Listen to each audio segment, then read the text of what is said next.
Today, papasyal tayo sa Divisoria. Samahan nyo akong i-explore ang buong Divisoria. Mamimili tayo ng mga paninda, kung anong mga maibenta natin today. Hanap-hanap lang. Let's go! Ang bilis ko, nandito na ako sa Old Divisoria Mall, itong green na building. Yan yung mga paninda nila dyan sa harap. Napakadaming prutas. Ang mura kaya dito ng broccoli, as in, my favorite broccoli. Pasukin natin tong loob, kung ano ang nasa loob nitong Old Divisoria Mall. Ito yung entrance nila. Papasok. Ayan. Wala masyadong namimili, hindi kagaya kasi ano ngayon hindi na peak season. Kaya yung mga tao ngayon, mapapansin mo pa isa-isa lang. At saka usually ang mga tao ngayon more on online na. Shopee, Lazada, yan ang mga paninda nila sa loob. Dati, nung babago pa lang akong nagninegosyo, nagtitinda, dito talaga ako namimili. Ang gagawin ko dati noon, bibili ako dito ng 6. Pag bumili ka dito ng 6, that is already wholesale. Halimbawa, ang bilihan nila ng isa is 150 pag isa lang ang binili mo. Pero kapag ang binili mo naman ay 6, o di wholesale na yon, makukuha mo lang yun ng 120. Tapos, ang gagawin ko naman dito sa akin sa Valenzuela, dahil ang bentahan sa Divisoria ay 150, nakuha ko lang ng 120. Bebenta ko naman dito sa Valenzuela ng 185.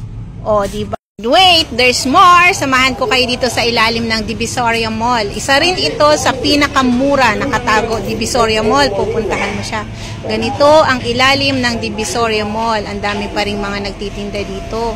Isa pa rin yan sa napakamurang mga paninda. May kinukunan pa rin ako dito. Ganyan yung mga paninda dyan. Mga pang wholesale, mga panglagay sa loot bag, sa mga birthday.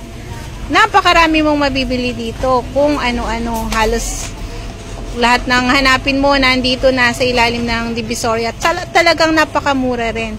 Basta tsaga-tsaga ka lang ng mga pili-pili lang. Diba? Ayan, ang cute. Ang daming mga pesto-pesto dyan. Yan ang ilalim ng Divisoria. Dahil nga, syempre, medyo sanay na ako dito. Dito naman ako kumukuha sa mga bodega sa likod. Ayan yung mga bodega sa loob. Napakadaming alkansya. Ang sarap ibenta. Kasi January ngayon, diba? Mga mahilig mag-ipon.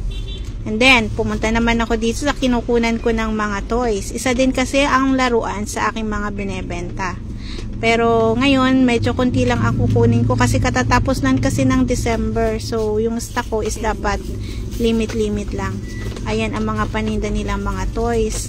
Super dami. Direct supplier sila from China. Kaya yung mga toys nila ay napakamura. Dito talaga yung bagsakan, yung wholesale. Mga bodega na. Yung second floor niyan, puro toys pa rin. Mga laruan pa rin. Doon ka mamimili. Kapag minsan, pinapakit pa ako doon sa second floor. Pero ngayon, kunti lang naman yung kukunin ko. Kaya dito lang ako sa baba. At nakapili na ako. Kaya yung kaya ko lang dalahin kasi kunti lang naman ang bibilhin ko. Ito naman tayo sa supplier ko ng mga balloons. Napakarami. Isa direct supplier din ito from China. Napakamura ng mga balloons dito. Puro to lahat mga wholesale. Sa ngayon, medyo kukunti pa yung stock nila kasi nga, ngayon Chinese New Year, wala pang masyadong biyahe from China. Kaya kung mapapansin mo, yung mga lagayan nila is hindi pa masyadong mga puno. Heto, natapos na akong mamili. Kinakarga na ni Kuya yung aking mga paninda. Tinatali na niya. Kakilala ko na siya, matagal niya. Once pumunta ako dito, alam na niya. Tinutulungan na niya ako magtali ng aking mga pinamili. Ayan, panarating na nga ako pa uwi. Eto na ako. Yan ang maghapon ko ngayong araw.